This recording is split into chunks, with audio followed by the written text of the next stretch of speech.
As our appetizer, a little primer, we have the Chase extension, which is 4 years, 40 million per year. This extension is pretty easy, arguably the most valuable non-quarterback coming fresh off an all-time receiving season in perhaps the most stacked wide receiver era of all time. He averaged more than 10 yards more in yards per game and had four more touchdowns than the league's number two in each stat. Cincinnati probably should have extended the wide receiver sooner to save some money, but they can't go back in time. Regarding Higgins, there's at least some argument to be had. You're going to have to use a little bit higher level thinking than you are with Chase because Chase is the caliber of player that's just an automatic. So with Higgins, he signed a 4-year, 29 million per year contract, and I just want to get out ahead of it and say some people are saying this is an overpay. It's not. He was projected by PFF, who are generally really good about being in the ballpark at least for contract values. And they said he was going to get, I think it was a 3 or 4 year deal, but it was 30 million per year, I believe. So it's right along the proper value. If you could get a 1-to-1 talent swap of Higgins on defense at a roughly equal valuable position, such as defensive line, I'd be all for that. The thing is, that's basically impossible, as Higgins is, again, making market value or perhaps a little bit less. He's doing so at arguably the second most valuable position, too, as it's most directly correlated to a quarterback's success, which is obviously the most essential thing for a team. Since wide receiver is so valuable, the 30 million in value of Higgins would likely need to be replaced by say 40 million in defensive or offensive line players. So you're going to have to really nail the players, and you're going to have to probably spend a bit more to get equal value. A compounding factor in this is that Cincinnati has been very cheap throughout the years, so it's not a lock that Cincinnati would have paid the guaranteed money needed to get real impact defenders or, again, offensive linemen potentially. In addition to being cheap, Cincinnati is generally poorly ran. This is an ongoing thing for so many years, since before I was alive. That's a great combo. I know, being cheap and also being bad at evaluating players. That makes an already extremely difficult task of replacing a very high end wide receiver, a wide receiver that's more than capable of being a number one wide receiver. He would have been the number one for several teams. It makes that job even tougher, as Cincinnati pretty much just throws darts in a pool of cheap players to decide incoming talent. Weirdly enough, this is a bit out there, but bear with me. Higgins could actually cut offensive cost too, as he's a known commodity at a more vital position than offensive line. Gasp. I know the notion is you have to build through the trenches and everything, just runs through the offensive line. In the modern game, receivers matter more than offensive line because if you have a great receiver, they're going to be open and they're going to catch more things thrown their way. So the quarterback is going to have more direct success. If you have an offensive lineman that blocks perfectly, the other offensive lineman may fail. Or even if everybody blocks successfully, if the receivers never separate or don't catch the ball when it's thrown their way, they're not going to be, conducive to success quite in the same way a great receiver is. So, with that said, offensive line is a positional group where Cincinnati particularly struggles a whole bunch at. As I said, they're not great at evaluating talent in general, but offensive line, that is the case more than any other place because they've poured a ton of resources at the offensive line through the years. You could argue they should have put even more effort into establishing a good line, but they've definitely tried.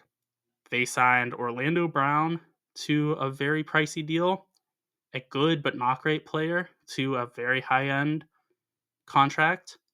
They've brought in numerous free agents and drafted tons of offensive linemen throughout the years as well. They've definitely tried. So you have the known commodity of Higgins that is pretty much guaranteed, and you have a higher risk of getting no return on investment at the offensive line position because they just don't know what they're doing there. Higgins, his quick separating limits how long the offensive line must block for. Also, his deep downfield winning makes for less reps that the offensive line may lose because if he gets a 40-yard reception and then, a 40-yard reception that's a touchdown, you're only out on the field for 2 plays. Whereas if you had a lesser receiver that could only get 10 yards a reception, you're going to be out on the field for several more plays. So that allows for the offensive line to get whooped more and Burrow to get hit more. So having great receivers means you can better survive with a whack offensive line.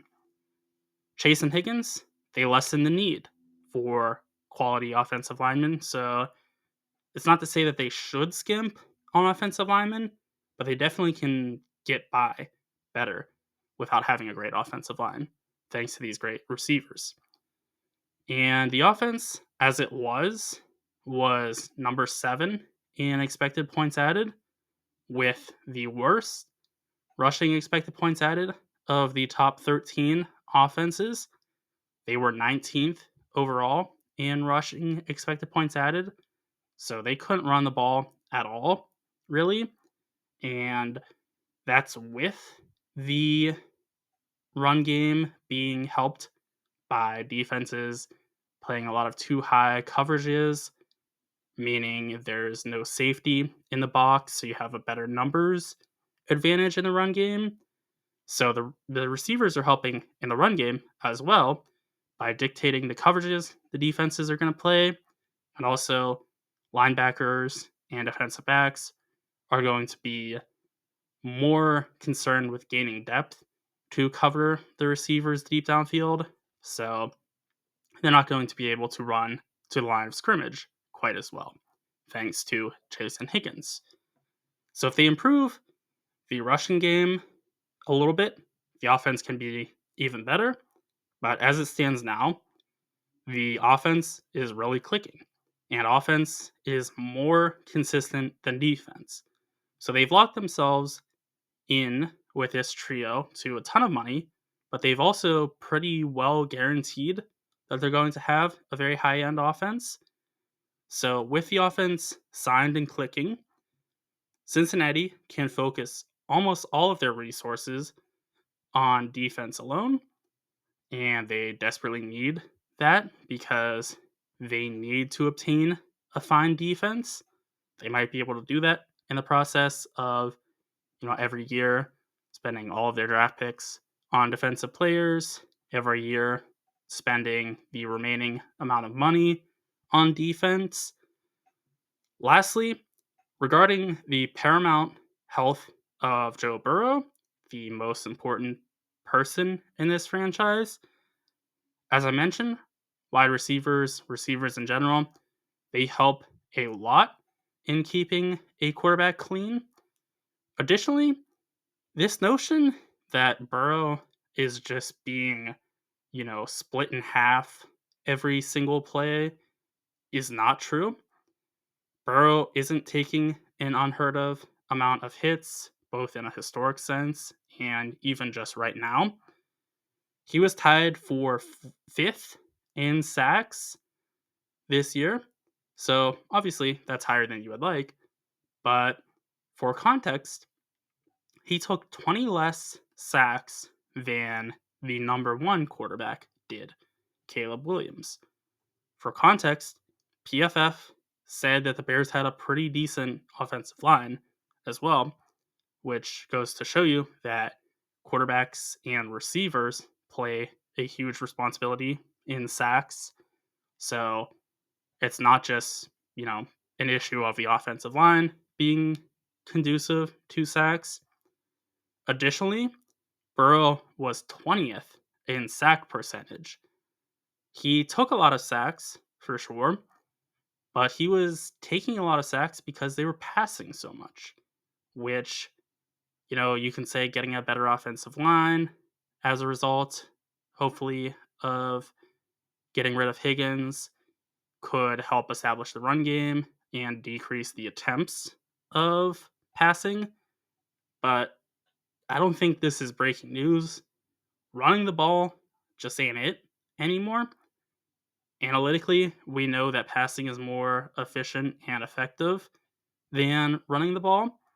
And getting rid of Higgins, you neuter the pass game a bit. So that's not going to make the offense better. It might protect Burrow a little bit. It might not even do that because they would get into more obvious passing situations with them running and, guaranteeing that they're going to be in third down situations. Whereas through passing, they might get chunk plays. So that's kind of, up in the air. Being 20th, though, in sack percentage, he was below average in percentages of sacks compared to dropbacks. Below average for the league as a whole. The way we talk about Burrow is that, it's just some crazy situation where it's 5 traffic cones on the offensive line. And, as soon as Burrow hikes the ball, he's just immediately being tackled. And, there's that meme where people wrongly thought that drafting Penei Sewell, who's a great player, would be the better move than drafting Jamar Chase. Because, if you give a offensive tackle to Burrow, he's going to be able to throw the ball to any receiver.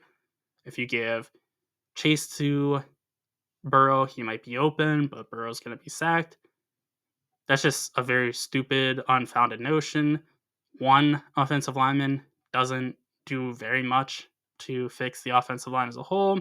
You need 5 competent players to really have any sort of success. And also, Jamar Chase is going to get open so quickly and win deep downfield. He's just going to provide a lot more value. Basically, any analytic would suggest that. So, in conclusion, the extension of Jamar Chase is an automatic situation. I don't tend to think that there's really any moves in the NFL or really any situations in life in general, to get a little more philosophical with you, that you can just be, numb to and automatically make a decision. This is one of those cases, though, where you can pretty much do that. So, Chase, you had to do. Higgins, I hope I showed you that you should also make that decision if you're Cincinnati. Those are my thoughts on the Bengals extensions. Be sure to let me know what your thoughts are in the comment section. And also be sure to like and subscribe for more football content.